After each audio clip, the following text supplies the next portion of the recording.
Ladies and gentlemen, boys and girls, welcome to the best, the most authentic true crime channel yet to ever come to YouTube. For those that are new, I just give my honest opinions and reactions to anything true crime related. So if you're a fan of true crime or anything true crime related, I would advise you to hit that like button, that subscribe button, and that notification bell, so that way you get notified every time I post a new video. Also, check out my Patreon page, patreon.com/realtruecrimeking. I've got a lot of goodies over there. I've got different packages for every type of budget, and I've got different things that you can do, all kinds of goodies over there. Welcome to the channel, and let's get to the video. Alright guys, so I'm gonna be taking a look and giving my opinion on this video by It's a Crime, her true crime channel. So it's titled, What Really Happened Inside the House? So let's see what she has to say about this subject. Here we go. Hey, I just want to give a quick shout out to Patrick H. Thanks for the donation, bud. Appreciate you. The probable cause affidavit was recently released for Bryan KOHBERGER, and there were some shocking details in it. Plus, there was information that Bryan's phone was turned off at 2:47 a.m. when it was tracked leaving Bryan's residence. And okay, number one, that's fishy. So he must have turned his phone off or put it on airplane mode at 2:47 in the morning when he left his house. That's where it last pinged. Why would you turn? Okay. And traveled through Pullman, Washington. The phone also coincides with information of the white Hyundai Elantra, and we learned that Bryan drives a 2015. Look at that thing. Look how dirty that is. I mean, that says he took it off-road at some point, right? It's not going to get that dirty from driving on the pavement. Hyundai Elantra. There were multiple sightings of that car on video in the King Road neighborhood, which is where the students lived, from 3:29 a.m. to 4:20 a.m. on November 13th, 2022, the night of the murders. The car entered the area 4 times, and the fourth was at 4:04 a.m. And okay, so obviously if the car's entering that area of 1122 King Road 4 times and around 3 or 4 in the morning, something's up, right? It departed the area at 4:20 a.m. at a high rate of speed. His phone reconnects at 4:48 a.m. The authority... Isn't that convenient? His phone reconnects and turns back on at 4:48, right when the murders were over. Authorities believe that the murders took place between 4 o'clock and 4:25 a.m. I will do another video regarding the car. Well, they believe that because now we have an eyewitness, DM. I don't know why we're calling her DM, but the roommate. She saw him leave, right? So she knows what time it was. And she went to fucking bed after seeing a killer leave her house. I'm not even gonna, that really pisses me off. But today we're going to talk about what happened inside the house. So now let's get into it. On November 13th, 2022, it was said that everyone was home by 2 a.m. Xana and Ethan had been out. They were out from 9 p.m. to 1:45 a.m. at the sorority house. It was confirmed by one of the surviving roommates at the house. Maddie and Kaylee arrived at 1:56 a.m. just after they picked up some food at the grub truck. The surviving roommates were also home by 2 a.m. according to these documents. Let's get into the timeline from the 4 o'clock mark, the time where the authorities believe was the beginning of the murders. At 4 a.m., according to the documents, everyone was in the house by 4 o'clock and in their room, except for Xana, who ordered food from DoorDash. Now, around this time... That's a weird time to be ordering DoorDash. I didn't even know DoorDash would deliver. I mean, what's open at 4 in the morning, right? DM, one of the surviving roommates, we find out that she was actually sleeping on the second floor. This was a surprise. In my previous videos, I had wondered who was in that empty spot. We thought, most of the public thought, that the two surviving roommates were on the very bottom floor. Now, DM wakes up and she said it sounded like Kaylee was playing with their dog upstairs. A short time later, she thought she heard Kaylee say something to the effect of, "There's someone here." Okay, so if I had a roommate upstairs and he or she said, "There's someone here," meaning there's someone that's not supposed to be in the house, I would freak out, right? Because that's not normal, okay? I would call the police, right? It also says in the document that Xana was on her phone at 4:12 on TikTok. Now, a little interesting note here. We've heard reports of it being really quiet in between the floors of that house. We heard that from a previous tenant. So I could understand the sound coming from upstairs, what it sounds like, the dog playing. All right, so remember, we have testimony from a previous roommate that it's very quiet between the floors, so you can easily hear things, okay? Keep that in mind. But I'm curious about the roommate saying she heard something to the effect that there's someone here from Kaylee upstairs, unless it's through the vent. Not that it's wrong, I'm just curious about the sound because of... Now, I live in a condo, and, you know, if I'm being real quiet and they're talking upstairs, I can hear what we've been hearing. So 4:12 a.m., Xana's on TikTok, and then DM looks out of her bedroom and doesn't see anything when she heard someone was in the house. She looks a second time. So she just opens the door when she hears Kaylee said there's someone here. Why wouldn't she go up or investigate, you know? When she thought she heard crying coming from Xana's room. And then she heard a male voice say something to the effect of, "It's okay, I'm going to help you." Yeah, okay, so Xana's crying, and then a random male voice says, "It's okay, I'm gonna help you." Again, why not go investigate that? Or at least text Xana and ask if she's okay. Xana was killed and had defensive wounds. And according to her father, he said that it did reveal in autopsy that Xana had defensive wounds. Now at 4:17, a neighbor security cam picks up audio from the house. Okay, real quick. So, if a neighbor's security camera can pick up audio from this King Road house, 1122, then there's no way that the surviving roommates couldn't have heard that, right? There's no way. If the next house over can pick it up, and the noise is coming from inside the house, the roommates had to have heard it. And we know they weren't sleeping because she admits she wasn't sleeping.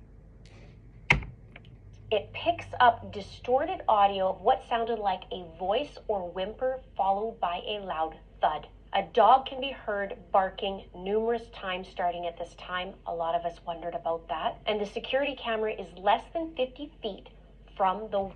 Yeah, so that security cam can pick up, you know, the voices and the thuds coming from inside the house. The roommates had to, or DM at least, had to have heard it because she was awake and she was on the same fucking floor in the next bedroom over, right? And she kept opening her door. West wall of Xana's bedroom. Call the police. Sometime do something after 4:17 a.m., DM sees the killer. DM then opens her door for a third time after she heard the crying, and she said she saw a figure clad in black clothing and a mask that covered the person's mouth and nose walking towards her. Now remember, with DM hearing somebody possibly crying, and we walking towards her. Okay, so she just stood there. I mean, why didn't? So many questions. Why didn't Bryan attempt to stab her? Why didn't she close the door? I mean, why did she just stand there and stare him in the eyes? That's fucking weird, right? know Xana had defense. Okay, if she's scared, I mean, close the door and lock it, right? Don't just stand there. Of wounds, Xana sees this black figure clad in black and had everything covered on his mouth. And he's got a mask on, and you don't know who it is. Obviously, he's an intruder, you know? His nose, that's freaking terrifying. DM describes the figure as 5'10" or taller. Bryan is 6 feet. Not very muscular, but... And again, look at his eyebrows. They're, you know, how are you going to see the eyebrows with a mask coming up to the eyebrows, right? Fucking, it's pitch black dark. It's dark out. I mean, you know, and they're not even that bushy. Athletically built with bushy eyebrows. He then walks past DM. And if that is athletically built, then yeah, that's not athletically built. That's called skinny, slim. And she says she was standing there in a frozen shock phase. He walked towards the back sliding glass door. Now, if we look at the actual map, we can see at the top of this picture, that's where Xana's bedroom is. And at the bottom right, that's where the bedroom of DM is. So, okay, yeah. Look how close these bedrooms are, okay? So the camera outside can pick up all this noise, but the person awake can't hear it. Give me a break. She would see him walk from Xana's bedroom and then walk across through the living room. And for him to leave through the sliding glass door, he would go south through that foyer, through the kitchen, and then out the door. DM then locked herself in the bedroom. And the investigators believe... That's when you call the police or text somebody. Are you okay? Do something, right? That the murderer left through that sliding glass door. Now, I did a live stream where I read out the entire document. You can see that below or in my playlist. And people were asking why 911 wasn't called right away. Now, we don't know what exactly happened in there. Yeah, I'm asking that, and so is about a couple million people online are asking that too. And we don't know what a person would do in shock. And there's... Actually, yeah, we do. There's so many cases out there where people break into your house. I've never heard of someone just standing there and just letting an intruder just walk in their house and do whatever they want. You know, I've never heard of that. And at all these cases that I've seen, people either A, run, B, try to defend themselves, or C, lock the door and call the police. I've never heard ever of somebody just standing there and then waiting over 8 hours to call somebody. You know? It's the first time I've heard it. Somebody in the house, she locks herself in the room. She wouldn't know if there's more than one person, and she wouldn't know when the guy actually left, only, guess. I mean, she goes in there and locks the room. Okay, I don't care if she doesn't know. She's inside her room by herself. She just saw an intruder. Just pick up the phone. Who cares if there's someone else? The door is shut. You're safe at the moment. It's for a reason. Maybe she didn't have a phone with her there. I do want to bring up the thought of... Everybody's got a phone. Did she say she didn't have a phone with her in the affidavit? Right? I didn't see that. I would assume she had her phone in her room with her, like everybody else does. You know, Most people nowadays don't go anywhere, not even to the bathroom, without their phone, right? We heard that the phone was used the next morning or around noon. But I know damn sure she had her phone within 8 hours, you know. Come on. To make the 911 call, and it wasn't. It's just, why are people so afraid to say this, you know? By the roommate, it was somebody else. Or ask these questions. Like, come on now.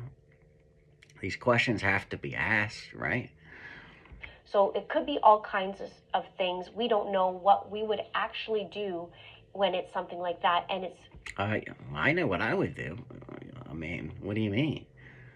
I do know what I would do, 100%. I would what I just said. I would either fight, run, or lock the door and call the cops. I would not stand there and lock the door and just sit there for 8 hours. It's so... I know that for 100% certainty, okay? So terrifying. But according to the documents, it's believed that these homicides happened between 4 and 4:20. I mean, that's why it's called fight or flight, right? I've never heard of fight, flight, or just stand there.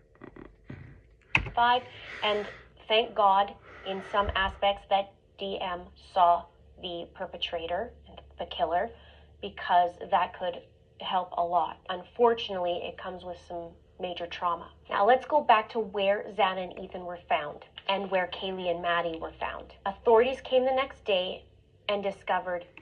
Well, major trauma. She didn't see any dead bodies, right?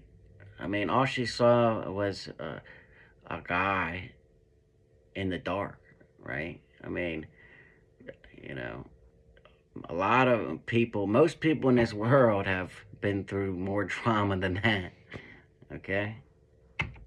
Xana first. I know I have. In the document, it states, Officer Smith and I entered the King Road residence through the bottom floor door on the north side of the building. Officer Smith and I then walked upstairs to the second floor.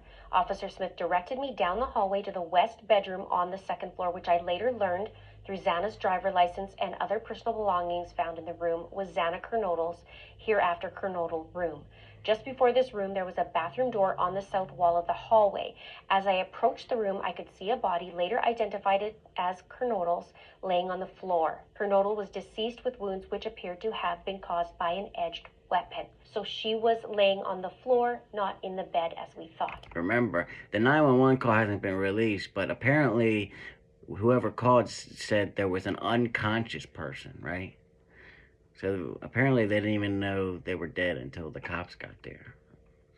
So when it comes to Ethan, it says, also in the room was a male later identified as Ethan Chapin, hereafter Chapin.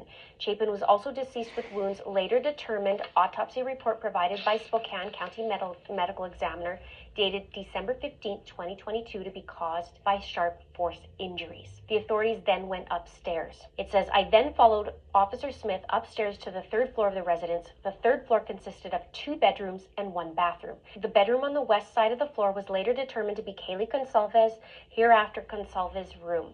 I later learned from review of Officer Nunez's body camera there was a dog in the room when Moscow police officers initially responded. The dog belonged to Gonsalves and her ex-boyfriend Jack DeCoeur. I found out from my interview with Jack on November 13, 2022, that he and Gonsalves shared the dog. Officer Smith then pointed out a small bathroom on the east side of the third floor. This bathroom shared a wall with Madison Mogan's, hereafter Mogan bedroom, which was situated on the southeast corner of the third floor. Now, what is very interesting now is what he left behind. This gives me a little bit of a head scratcher. Yeah, he left the knife sheath. So where was that? In some aspects. First, the investigators found a latent shoe print that was shown in a diamond pattern, very similar to be like a Vans type shoe sole. It was located outside a DM's bedroom, which, if you look at the map again, you'll see that the door is actually to the right of where the foyer goes to go walk out there. So she's lucky she locked the door. So he was right out there. We don't know if he walked by when the door was closed and locked or when it was open. So to me, that's still suspicious and fishy, okay? Until I hear from DM's testimony from her mouth or from somebody, you know? Maybe he didn't want to bother trying to breaking it down. Maybe he couldn't. Maybe he didn't. He already killed 4 people though, and they all fought back, right?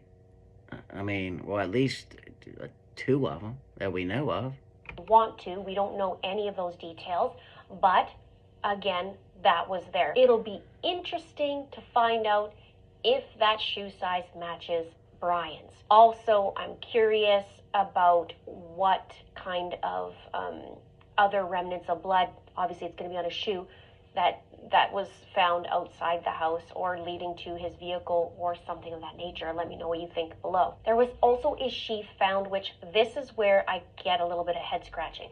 There was a tan leather sheath laying on the bed next to Maddie's right side. And I think about, would that potentially mean that they were first, which I kind of thought they would be first anyways, in my opinion. Well, when you stab somebody, you take the knife out of the sheath, right?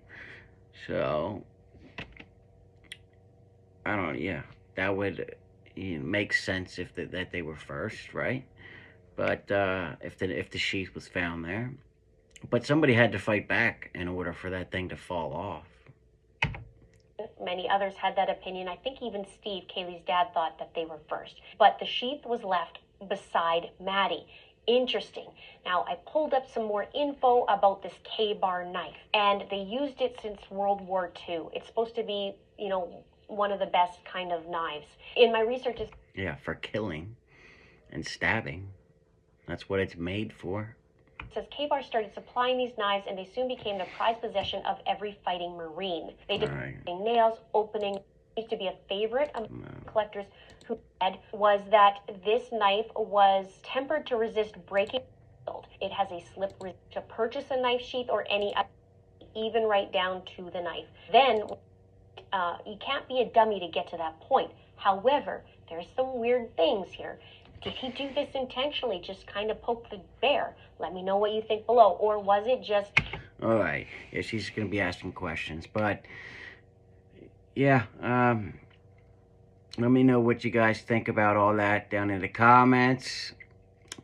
Just wanted to share that with you. But, until next time, guys, True Crime King, out.